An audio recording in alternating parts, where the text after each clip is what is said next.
E nós ouvimos hoje então o relato da ascensão a partir de 2 textos. O primeiro texto é o texto de Atos, capítulo 1, versículos de 1 a 11. E o segundo texto, o texto do Evangelho de São Lucas, capítulo 24. Eu queria destacar para vocês aqui 2 ideias. A primeira delas, bem simples e bem direta, que é o que aparece no capítulo 1 de Atos, versículo 1. Um tratamento carinhoso daquele que escreveu Atos. Nós sabemos que na tradição da igreja, nós temos alguns escritos que são atribuídos a alguns apóstolos ou a alguns discípulos.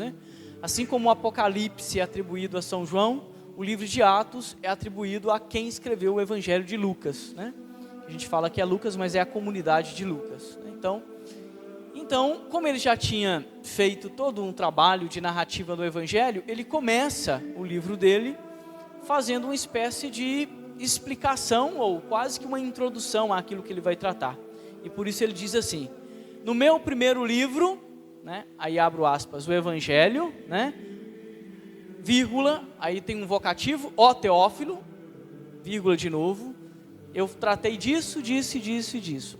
Agora neste livro, eu vou tratar de como Jesus apareceu aos discípulos e aos apóstolos depois da ressurreição e como aconteceu a sua ascensão. Então ele faz uma introdução, e depois ele conta como que aconteceu, tudo isso da ascensão. Esse primeiro versículo, eu gosto muito de lembrar, que este ó Teófilo, nessa forma vocativa, pode ser interpretado tanto quanto uma pessoa, como uma pessoa, o que eu acho meio difícil que seja, acho que é mais uma espécie de gênero literário, ou sei lá, a gente poderia dizer, ou uma espécie de categoria teológica para falar da comunidade do que uma pessoa, e essa é a segunda acepção que eu gostaria de trabalhar com vocês, Teófilo, ao pé da letra, a gente sabe que significa amigo de Deus, Teófilos.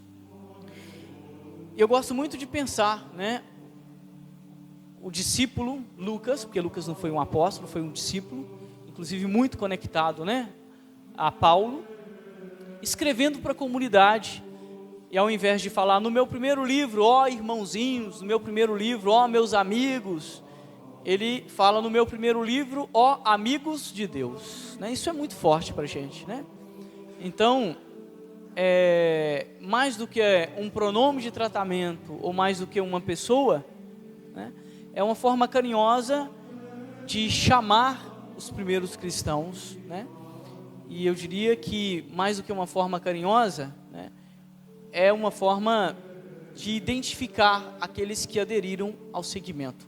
Aqueles que aderiram ao segmento são amigos de Deus. Do capítulo 13 ao capítulo 14, ao capítulo 15 do Evangelho de João, no discurso que Jesus faz na última ceia, ele vai dizer assim: não vos chamo de servos, eu vos chamo de amigos. E depois vai dizer: vocês são meus amigos se vocês fizerem o que eu vos mando. Quase que uma retomada desta teologia da amizade. É muito interessante isso, porque poucas vezes nós tratamos Deus como um amigo. Tem gente que trata até como um rival, não é verdade? Como aquele que está lá manipulando a vida. Poucas vezes nós falamos de Deus como amigo.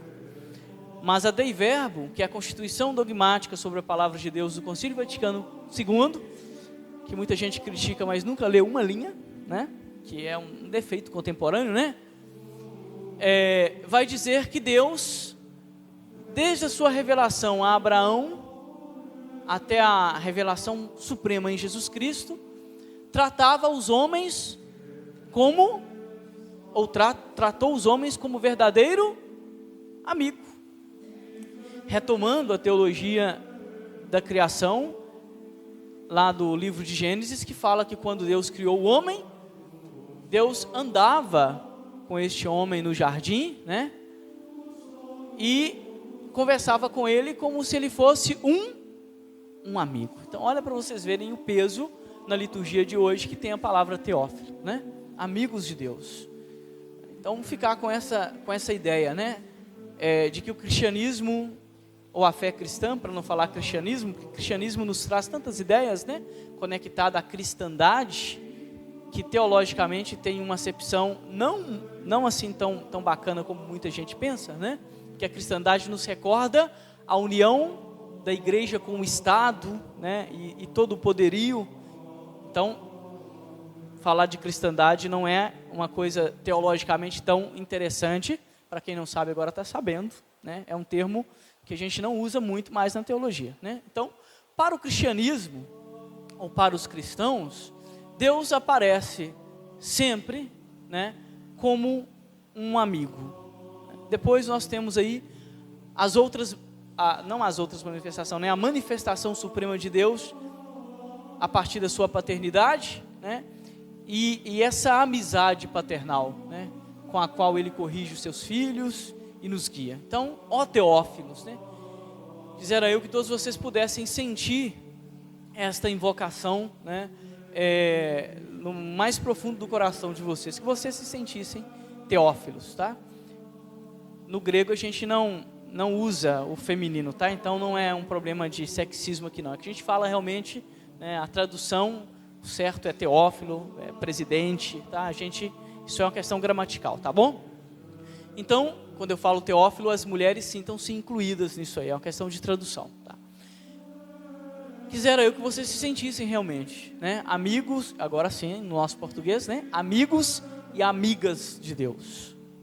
Tomara. A segunda parte da homilia, para a gente ir terminando, ainda que faça conexão, né, com o Evangelho, permanece ainda na narrativa de Atos. Quando Jesus abençoa os seus discípulos, seus apóstolos, e aí é levado aos céus, o livro de Atos diz que os discípulos ficaram lá olhando, né, contemplando o céu, né, assim, assustados, ao mesmo tempo maravilhados, com o coração cheio de alegria. Eles estão, né, essa imagem, né, que nos passa o texto, vendo Jesus, né, desaparecer entre as nuvens e tal, e aparece um homem, a gente supõe que é um anjo, né, que diz assim: homens da Galileia, o que vocês estão fazendo olhando para cima? O Jesus que hoje vocês estão vendo subir, descerá do mesmo modo. É como se dissesse assim: o que vocês estão fazendo olhando para cima? Não tem nada para fazer na casa de vocês, não é? Vão ficar aí olhando para cima? Nenhuma missão foi dada? O que vocês estão fazendo olhando para cima? Quase como se fosse um anjo meio ansioso, que não parece nada com o Padre Sebastião, não é verdade? Fala: o que vocês estão fazendo aí? Não tem nada para fazer da vida, não tem coisas para preparar, né? Não tem terreno para comprar no São José, não tem festa, não tem banheiro para construir, não tem liturgia para ser celebrada. O que estão fazendo olhando para o alto? E do mesmo modo, eu queria conversar com vocês, né, sobre as 3 ideias que a teologia coloca para a gente, que nós conhecemos normalmente uma só, né, porque é o que mais fala, né? Este Jesus que vocês estão vendo subir, descerá do mesmo modo. Este do mesmo modo foi interpretado, né, primeiro, e todas as 3 interpretações são válidas, a partir dessa imagem da volta de Jesus, da parousia, né, que inclusive hoje ele diz que ninguém sabe, não é verdade? Os discípulos perguntam: é agora que vai ser? E ele fala: ó, não cabe nem a mim nem a vocês, então não fica preocupado com isso não. Mas foi interpretado assim, como os 4 anjinhos nos 4 cantos da terra, tocando as trombetas e Jesus descendo. É a primeira interpretação, que nós chamamos do realismo ingênuo, que é a mais simples e a mais fácil. Se a gente não tomar cuidado, a gente não descola do texto bíblico. A gente só descola do texto bíblico quando nós somos capazes de fazer uma reflexão profunda sobre a natureza da nossa fé, ou quando este texto bíblico parece ser contraditório, ou quando ele nos toca de uma forma muito visceral, né? Como aquele que fala: se o seu olho te leva a pecar, arranque-o e jogue fora, que é melhor entrar no céu caolho, não é isso? Aí a gente fala assim: ah não, isso tem que interpretar este texto, né? Aí a gente quer interpretar, não é verdade? Mas o resto a gente lê ao pé da letra. Então, normalmente nós fazemos leituras literais da Bíblia, né? Isso cria os fundamentalismos religiosos e as imagens que impedem o nosso progresso da fé. Então a primeira interpretação é essa, um Jesus que vai voltar, né, assim, nas nuvens, como ele subiu.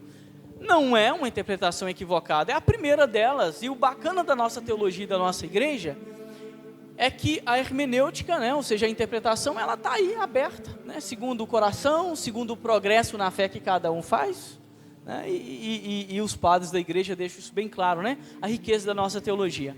Mas tem uma segunda interpretação, que quase não é dita, que é, do mesmo modo significa, quem voltará não é um Jesus diferente, né? A subida de Jesus não o faz diferente, é o mesmo Cristo que foi crucificado, que ressuscitou e apareceu num corpo glorioso aos seus discípulos. Não é um outro Cristo, do mesmo modo, né? Não fiquem esperando um Jesus desencarnado, porque a encarnação é para valer, e por isso ele ressuscitou no seu corpo, e por isso nós rezamos, creio na ressurreição e não da alma desencarnada, né? Tem que prestar atenção no que a gente reza, né? Então, do mesmo modo significa isso, não é um Cristo diferente que nos espera, não é um Cristo diferente que nos resgata, é o que viveu na história. Para dizer também uma coisa importante, né? Vocês vão levar para o céu aquilo que vocês foram nesta terra, sabiam disso? Vocês levam para o céu aquilo que vocês viveram aqui na terra. Por isso é muito importante a nossa existência histórica, e por isso é muito importante o que nós fazemos aqui, porque o corpo ressuscitado não é outro, é aquele, né, com o qual você viveu nessa terra. Isso é dogma de fé, né?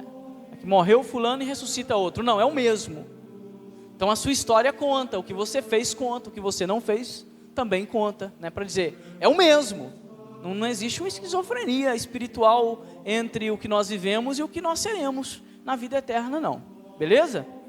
E a terceira e a última reflexão sobre este do mesmo modo, que ainda liturgicamente é muito, né, propícia, e eu penso que tem uma conexão teológica ainda muito mais forte do que a gente imagina. O que nós vamos celebrar no domingo que vem? Hoje nós celebramos a Ascensão, não é isso? O que nós vamos celebrar domingo que vem? A festa de Pentecostes. O que é a festa de Pentecostes? É a vinda do Espírito Santo. E quem é o Espírito Santo? Deus. Deus é Pai, Filho. O Espírito Santo é menos Deus que Jesus e o Pai? A heresia, hein? Vamos acender uma fogueira lá fora daqui a pouquinho, né? Brincando com vocês aqui. Então olha só para vocês verem o que o texto quer dizer para a gente, né? Jesus no texto do Evangelho diz, né? Não saiam daqui enquanto vocês não receberem a força maior que eu vou enviar, não é isso? E aí o anjo fala, ele descerá do mesmo modo, né? Eu falo com vocês assim, o Senhor esteja convosco, e vocês? Está ou não está?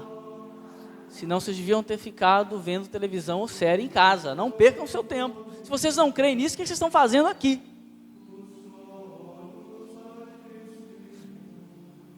Do mesmo modo, Ele está. Por isso, o que vocês estão fazendo olhando para o alto? Como se Jesus não estivesse presente na Eucaristia, no irmão e na comunidade. Ou nós temos um Deus esquizofrênico que nos doa ou que nos é doado por partes. Estão compreendendo a complexidade e a profundidade da nossa fé? Estão vendo? Como que isso é importante? Como que a gente precisa, né, viver a nossa fé, né, a partir da leitura desses textos com toda a sua completude? Não respondam, Ele está no meio de nós, se vocês têm uma visão de que o Espírito está aqui e Jesus está com o Pai lá, né? Isso é heresia, do ponto de vista teológico. Quem diz isso é herege, está partindo a Trindade. A presença de Deus no nosso meio é integral, por isso nós falamos que nós estamos reunidos, não em nome de né, de uma das pessoas da Santíssima Trindade, nós estamos reunidos em nome de Deus Trino, que é Pai, Filho e Espírito Santo. O Senhor esteja convosco. Então vocês estão fazendo o que com os braços cruzados? Por que vocês estão com os braços cruzados? Por que vocês estão olhando para o céu? Pentecostes já não aconteceu? Né? Nós já não estamos imbuídos pelo Espírito Santo de Deus a partir do nosso batismo? Né? Eu não sei se é porque eu sou padre, eu sou muito empolgado com esses negócios, viu? Então, mais do que empolgado, eu penso que é a paixão evangélica mesmo, né? Mas quisera eu que vocês também pudessem captar e sentir essa mesma paixão e este mesmo fervor. Louvado seja o nosso Senhor Jesus Cristo.